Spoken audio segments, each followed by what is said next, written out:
હવામાન વિભાગની આગાહી અનુસાર ઉત્તર પ્રદેશ, બિહાર, રાજસ્થાન, મહારાષ્ટ્ર, હરિયાણા અને પંજાબ સહિત અનેક રાજ્યોમાં ઠંડીની સંભાવના છે. ઉત્તર ભારત હાલમાં તીવ્ર ઠંડીની ઝપેટમાં છે.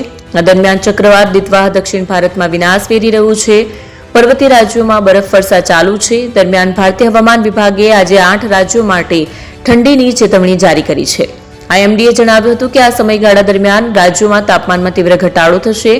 વિભાગ અનુસાર ઉત્તર પ્રદેશ, બિહાર, રાજસ્થાન, મહારાષ્ટ્ર, હરિયાણા અને પંજાબ સહિત અનેક રાજ્યોમાં ઠંડીની સંભાવના છે. વરસાદની આગાહી છે. અનેક રાજ્યોમાં ઉત્તર પ્રદેશમાં હવામાનની સ્થિતિ છે. ઉત્તર પ્રદેશના મોટાભાગના જિલ્લાઓમાં ઠંડીનું મોજું પ્રવર્તી રહ્યું છે. સવારે અને સાંજે ઠંડી વધુ તીવ્ર હોય છે.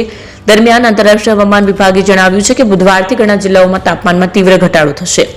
કાનપુર, આગ્રા, ઇટાવા, ટુંડલા, મુઝફ્ફરનગર અને બારાબંકીમાં આજે ઠંડીનું મોજું ફરી વળવાની સંભાવના છે. પૂર્વી ઉત્તર પ્રદેશના જિલ્લાઓમાં પણ આવી જ સ્થિતિ રહેવાની સંભાવના છે.